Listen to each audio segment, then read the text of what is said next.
Hi, I'm David Creech, principal of Scarborough High School. Today's video presentation is going to be a presentation conducted by myself and two of our classroom teachers. We're going to be discussing the proficiency-based education model that Scarborough Public Schools is transitioning into. Specifically, our 9th grade students in the 4 content areas of mathematics, English language arts, science and technology, and social studies will be having a standards-based diploma. Julie Kuchenberger, the superintendent of schools, will have a video presentation to discuss what proficiency-based education is going to look system-wide. Monique Culbertson, the director of instruction and curriculum, will also be having a video presentation describing specifically what the standards-based diploma looks like at Scarborough Public Schools. Today, we're going to discuss how this transition is going to occur at Scarborough High School and the supports we're going to put in place for students, parents, and our staff. Important for the community to know is at the beginning of each school year, we have specific improvement targets that are aligned to the 24-month improvement plan and to our district's vision. At the core of all that we do is a student-centered learning environment. We always ask the question, how do we ensure, is this what is best for all students? And make sure that permeates all that we do. In addition to that, we're always working with a growth mindset. How do we become a school that's always evolving and moving from good to great? Reflective practices are a big part of what our staff and what we do as an organization. And finally, the climate and culture is extremely important to us. How do we ensure that a large school like Scarborough High School feels like a small school for our students, staff, and for the community? And our academic enrichment and support time that's embedded into our schedule, as well as an advisory program, are a couple of examples of how we try to support students during the school year. So what we're going to talk about today will align with these 3 improvement targets.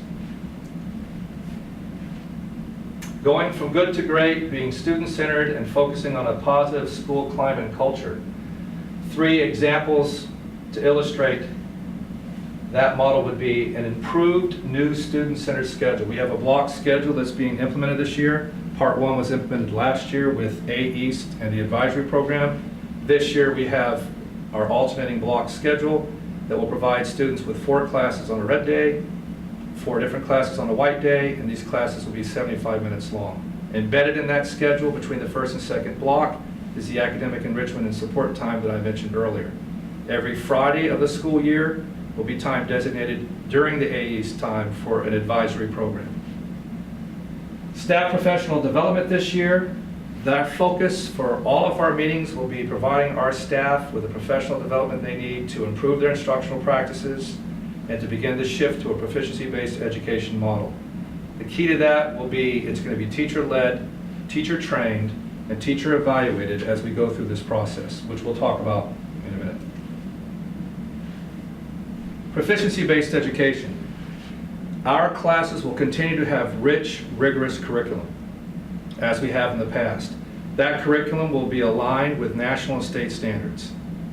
Learning goals will be tied to those standards, and in a proficiency-based education model, students will clearly understand the learning goals that they need to show proficiency in as they're trying to achieve graduation standards. Throughout this process, it's really important that every student is very comfortable with what's happening in the individual classrooms and that parents and family members are contacting teachers to find out specifically what the PBE model looks like in each individual classroom. How are we going to communicate this shift in proficiency-based education model with the school community? As I mentioned earlier, there's a series of videos.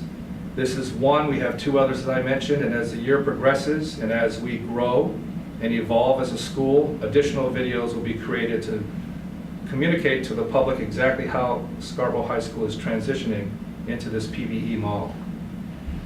Pbe presentations for parents, guardians, and families of our students. We have 2 that are scheduled.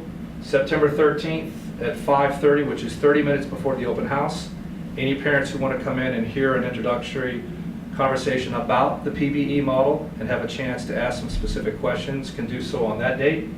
And on October 26th, at the conclusion of our parent-teacher conferences, there's a 7 p.m. meeting.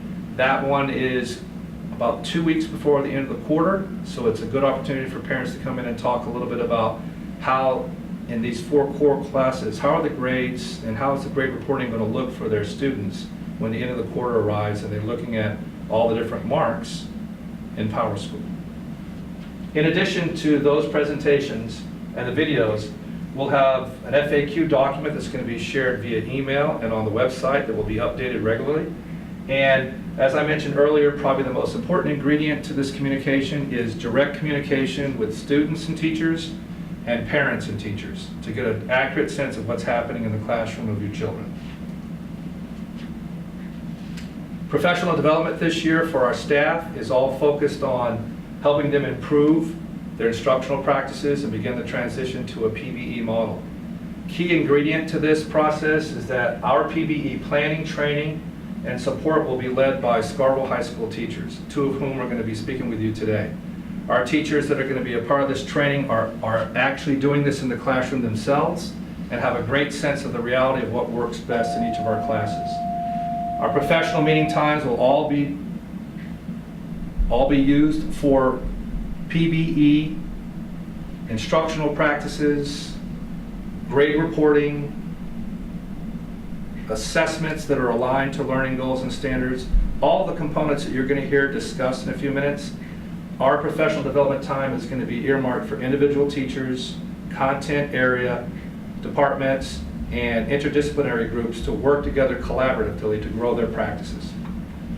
And finally, our Late Start Wednesday professional learning teams that are established, again, will be tied to instructional practices, but now individual teachers can work with other professionals on the work they're doing with their PBE and how they're implementing that in their classroom. A mini workshop is going to be provided for teachers during teacher design time, and this is going to be based on what the teachers indicate to us are professional development needs they have throughout the year, and these will be led by other teachers.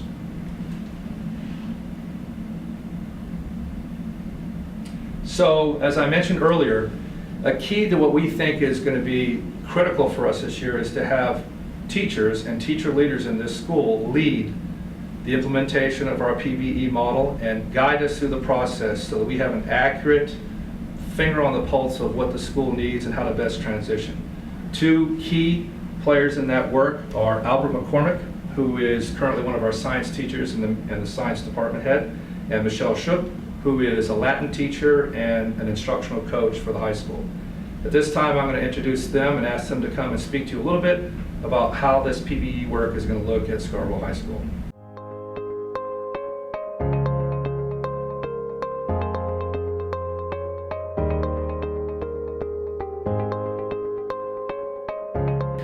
As we were looking last year, as we were working with 9th grade teachers and teachers across the phase levels from K-12, we began to realize that when we were looking at the transition to a proficiency-based education model, what that meant for reporting, what that meant for assessing, what that meant for communicating with teachers and students, was that we needed to have something that would serve as a bridge, something that would serve as a hybrid between a traditional grading and scoring system and reporting system, and something that would be more geared toward the proficiency-based education model.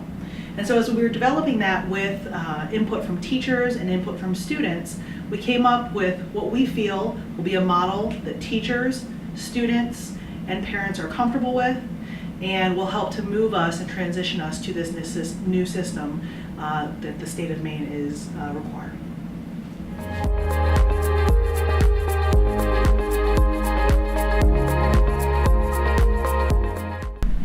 In this segment, we're going to give you an example of how an assessment might be reported in the PowerSchool system.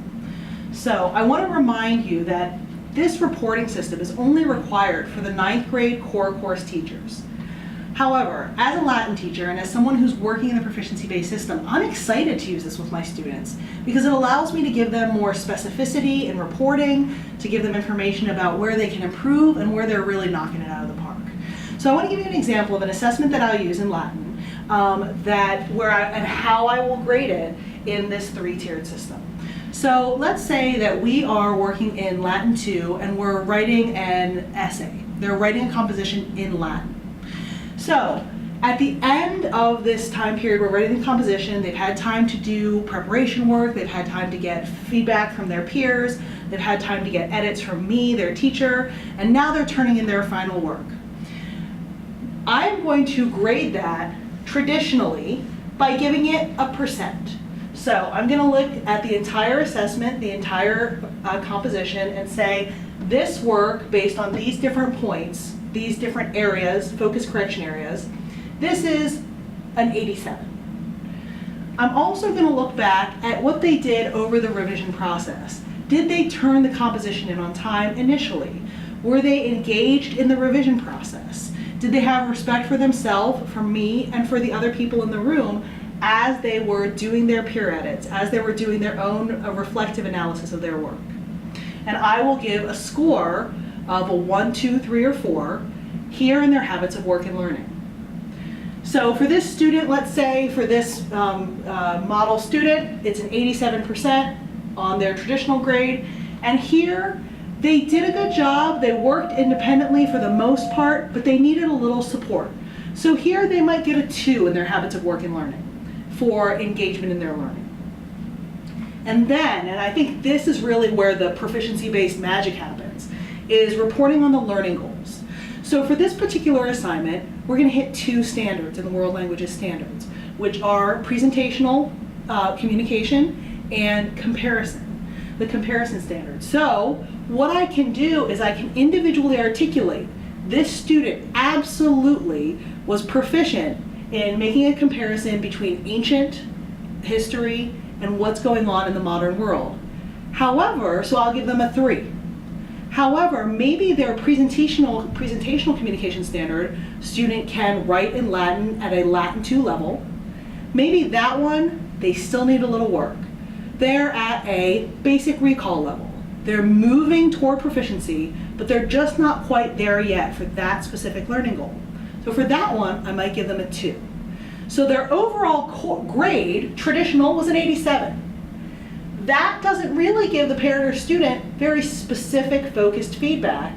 So it might be difficult for a student to say, here's where I need to improve. That information comes from this reflection.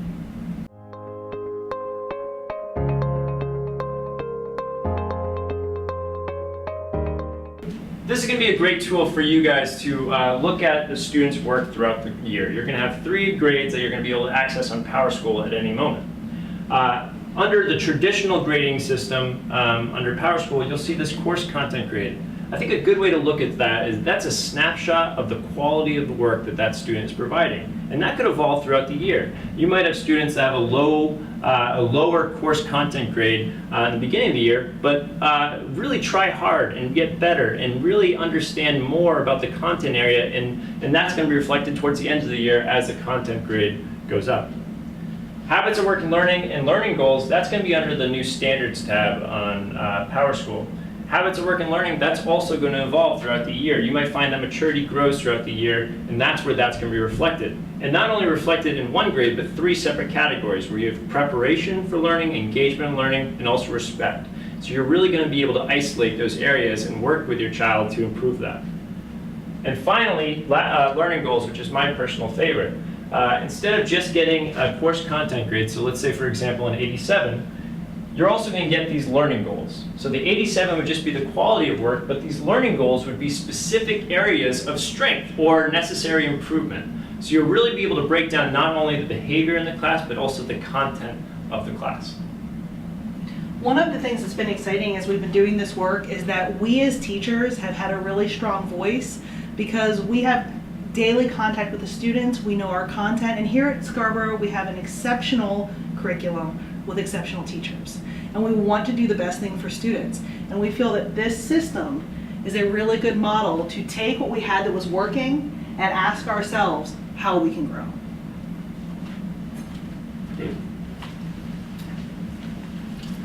So as you can see, we have 2 very talented, passionate teachers who are going to be a part of leading this work. And as Michelle and Albert both alluded to, they're immersed in this work.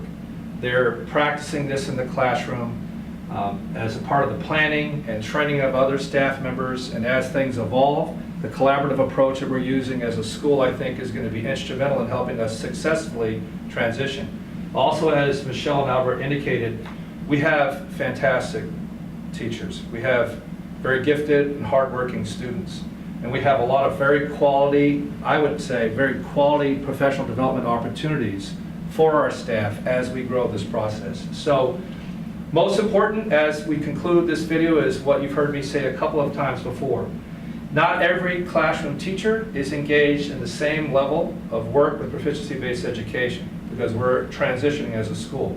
So it's extremely important that you're contacting your child's individual teachers to determine what's happening in that classroom for proficiency-based education.